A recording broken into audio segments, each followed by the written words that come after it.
পারি। কলেজে যেতাম তো এসে মানে দাদা দিদিরা বলতো এই 7:40 ট্রেন আছে এসে প্রায় জমায়, কলেজে যেতাম সে দেখি। যখন বর্ধমানের সমাবেশ থেকে ফিরছি জমায়েত করে দিবাড়ি প্রায় ছাত্র যুবদের একসঙ্গে সেই দাদারাই বলছে বাড়িটা people for the people of the people, মানে আমরা পলিটিক্যাল সায়েন্স ডিপার্টমেন্টে ছিলাম। তুই এখানে আমি যুবতীদেরকে নিয়ে এসেছিলাম ডিওয়াইফাই থেকে এসেছি। 22 বছর প্রায় ডিওয়াইফাই করছি, শুরু থেকেই ডিওয়াইফাই অনেক শিখেছি। অনেক ব্যক্তি মীনাক্ষী কিছু দেয়নি, ডিওয়াইফাই যা একজন ব্যক্তি সংগঠককে শিখিয়েছে সেইটাই দিয়েছে।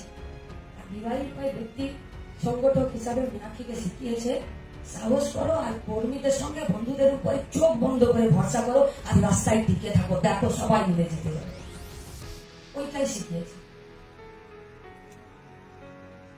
পরিযায়ী শ্রমিক অনেক বলছি তো, পরিযায়ী শ্রমিকরা যখন নিজেদের গ্রাম ছেড়ে জেলা ছেড়ে বাইরের কাজে পড়ে থাকছে, পিঠে কাঁধে ব্যাগ নিয়ে, नौकरी शरीर तो बाहर का शहरों में करता है लेकिन दिल वही गांव का पगडंडियों में ही घूमता है।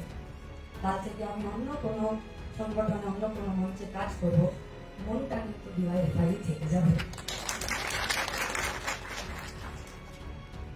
অনেকগুলো জায়গায় ব্যথা আছে শরীরে, এই সরকার আর পুলিশের অবদান। ব্যথাগুলো ভোগাবে, বয়স হচ্ছে তো, কিন্তু ব্যথাগুলো যত ভোগাবে তত ডিওয়াইফাইয়ের সঙ্গে ভালোবাসার সম্পর্কটা আরো গভীর হবে, আরো গাঢ় হবে। ডিওয়াইফাই শুরু থেকে একটা কথা শিখেছিলাম যে কে নয় কারা সব থেকে বড় নেতা, কাদের টিমটা সব থেকে ভালো টিম, কোন কমিটিটা সব থেকে ভালো চলবে। ডিওয়াইফাই নেতারাই শিখিয়েছিলেন ওই কমিটিটা সব থেকে ভালো কমিটি যার পরের কমিটিটা তাদের থেকেও ভালো কাজ করে দেখাবে আর সব থেকে উন্নত মানের কাজ করবে।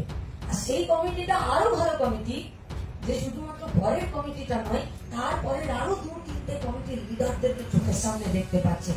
সেলাম ডিওয়াইফাইটা এই পশ্চিমবঙ্গের এই ডিওয়াইফাই করে দেখিয়েছে।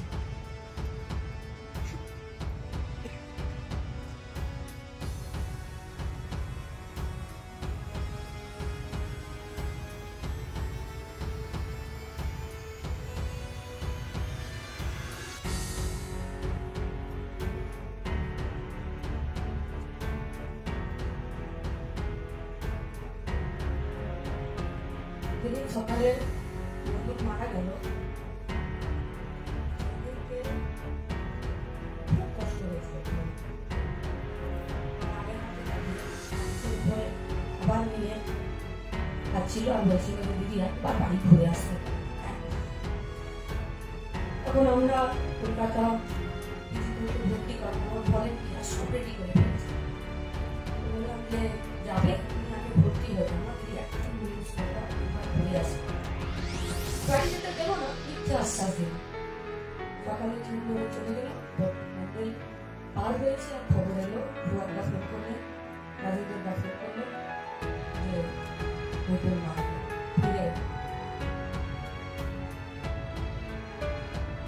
দুপুরে করেছি ভাই আমাকে ফোন করেছে,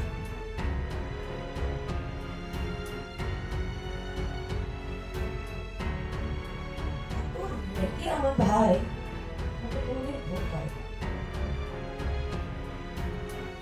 তোমার তো খুব চোখ পাঠলো ভাই বললো চলে গেল, ফোন করতে দিল,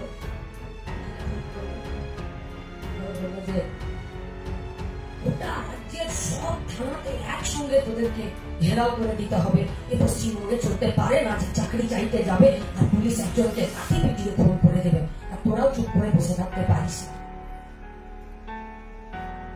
আমরা এই রাজ্য কমিটিতে এখনো অব্দি ওই জায়গায় যেতে পারিনি যে পশ্চিমবঙ্গে এই ধরনের কোন অত্যাচার হবে আর পশ্চিমবঙ্গের সব থানাগুলোকে আমরা ঘিরে দেব। আমার ভাইয়ের ওই সংগঠনের প্রতি আমার প্রতি শেষ ইচ্ছা, কারণ ওই বন্ধু মারা যাবার মূলত 5 দিন পর ও নেই।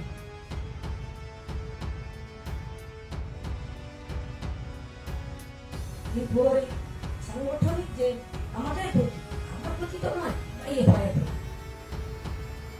এরপর যদি কোনোদিন পুলিশ এই ধরনের কোনো কিছু ইনিশিয়েটিভ বা রাষ্ট্রশক্তি সমাজ বদলের পথে, সবার জন্য কাজ ও শিক্ষার পথে যারা আমাদের এই জায়গা থেকে টলিয়ে দিতে চাইছে, তারা যদি কোনোদিন ভাবে যে এই ধরনের কোনো ব্রুটালিটি বা আমাদের রাস্তার সামনে কেউ কোনো ব্যারিকেড না করার চেষ্টা করবে, তা আমাদেরকে ওই জায়গা অর্জন করতে হবে যে ওরা 10 বার ভাববে যে যদি ডিওয়াইএফআই এর বিরুদ্ধে নামি তো ডিওয়াইএফআই গোটা রাজ্যটা একসাথে অবরোধ